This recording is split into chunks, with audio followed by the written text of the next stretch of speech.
Good morning, students. Today I am going to explain lesson 3,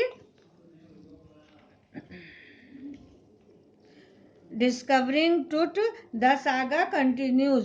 ये आप लोगों की बुक का थर्ड लेसन है। इसको हमने इससे पहले एक वीडियो में स्टार्ट किया था और आज हम यहाँ से पढ़ा रहे हैं। After month of carefully recording the pharaoh's finery treasure, ये एक मिस्र के राजा के वंशज की कहानी है जिसकी मृत्यु हो गई थी और उसको दफना दिया गया था। और जब उसकी इतने सालों बाद उसकी मम्मी को निकाला गया है और उसकी जांच पड़ताल हो रही है, तो हम यहाँ से स्टार्ट कर रहे हैं। After months of carefully recording the pharaoh's funerary treasures, Carter began investigating his three nested coffins. Opening the first, he found a shroud adorned with garland of willow and olive leaves, wild celery, lotus petal, and cornflowers, the faded evidence of burial in March or April. फेरो के अंतिम संस्कार के खजाने को बड़े ध्यान से महीनों तक की रिकॉर्डिंग के बाद कार्टर ने उसके 3 घोंसले के समान 3 कफनों की जांच पड़ताल की।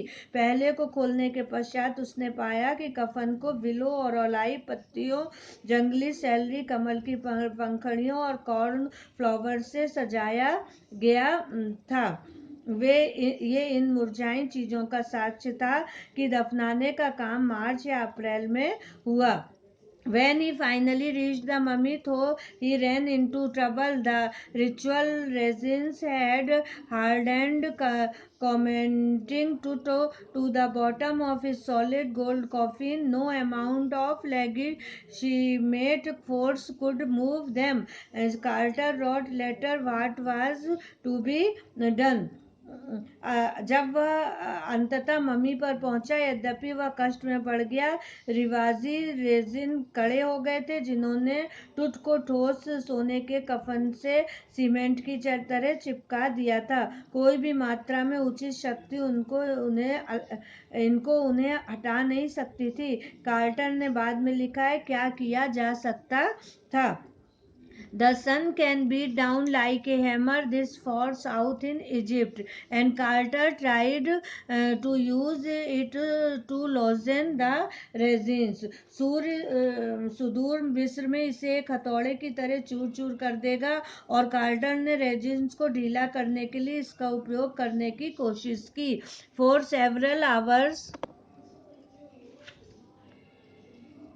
he set the mummy outside in blazing sunshine that heated it to 149 Fahrenheit. Nothing budged. He reported with scientific detachment that the consolidated material had to be chiseled away from beneath the limbs and trunk before it was possible to raise the king's remains. उसने mummy को ज्वाला सरीखे सूर्य के प्रकाश में खुले में रख दिया, जिसने उसे 149 डिग्री फ़ारेनहाइट तापमान में गर्म किया। कुछ भी हिला तक नहीं। उसने वैज्ञानिक तटस्थता के साथ रिपोर्ट दी, राजा के मृत शरीर तक पहुंचने के लिए पहले इन पदार्थों को हाथ, पैर व कमर तक खुरचकर निकालना पड़ेगा। In his defense, Carter really had little choice. If he hadn't cut the mummy free, thieves most certainly would have circumvented the guards and ripped it apart to remove his gold. In Toots' time, the royal were fabulously wealthy, and then they thought or hoped they could take their riches with them. For his journey to the great beyond, King Tut was lavished with glittering goods, precious collar, inland necklace and bracelets, rings, amulets, a ceremonial apron, sandals, sheaths or his fingers and toes, and now iconic inner coffin and mask, all of pure gold. अपनी सुरक्षा के लिए quarter के पास बहुत कम विकल्प थे। यदि उसने मम्मी को आज़ाद नहीं कराया तो चोर अत्यंत निश्चिंतता से रक्षकों को धता बताकर सोने को हटाने व ले जाने के लिए उसे अलग कर देते। टूट के समय शाही परिवार बहुत ही आश्चर्यजनक रूप से धनवान थे और उन्होंने सोचा था, उम्मीद थी उनकी, वे अपनी संपत्ति अपने साथ ले जा सकेंगे। अपनी इस दुनिया से आगे राजा टूट को बेहिसाब चमचमाती वस्तुओं से जड़ दिया गया था। बहुमूल्य कॉलर, नेकलेस, कंगन, अंगूठियां, ताबीज, एक समारोही एप्रिन, सैंडल्स, उसके हाथ व पैरों की उंगलियों की टोपियां और बेजोड़ अंदर का कफन और मुंह का मांस सबको जड़ दिया गया था, सभी शुद्ध सोना से।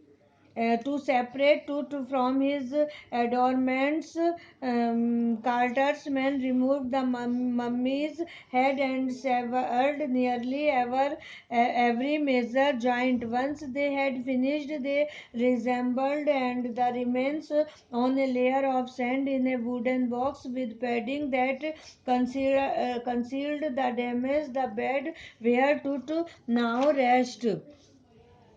टूट को अलग अपने इन सजावटी सामान से अलग करने के लिए कार्टर के सहयोगियों ने मम्मी का सिर अलग कर लिया था और प्रत्येक प्रमुख जोड़ को अलग कर दिया था। एक बार जब उन्होंने काम खत्म कर लिया और उन्होंने मृत शरीर को पुनः जोड़कर एक लकड़ी के बक्से में एक बालू की एक परत में रख दिया, वह हानि को छुपाने के लिए उसको उनके बिस्तर में रख दिया जहां अब टूट आराम फरमा रहे थे। Archaeology archaeology has changed substantially in the intervening decades, focusing less on treasure and more on the fascinating details of life and intriguing mysterious of death. पुरातत्व विज्ञान बीच के दशकों में पर्यटन रूप में परिवर्तित हो गई है और उसका ध्यान खजाने पर कम है और जीवन के आकर्षक विस्तार पर और मृत्यु के षड्यंत्रपूर्ण रहस्यों पर ज्यादा है। It also use more sophisticated tools including medical technology. In 1968, more than 40 years after Carter's discovery, an anatomy professor x-rayed the mummy and revealed a startling fact. Beneath the resins that cakes his chest, his breastbone and front ribs are missing. 1968 में quarter की खोज से 40 वर्ष बाद एक शरीर रचना शास्त्र के प्रोफेसर ने मम्मी का एक्सरे लिया और एक चौंकाने वाला तथ्य प्रकट किया। रेजिन जो उसके सोने की परत जमाती है, उसके नीचे से उसकी छाती की हड्डी व सामने की पसलियां गायब है। अब इसके आगे हम आप लोग को नेक्स्ट वीडियो में पढ़ाएंगे। ओके।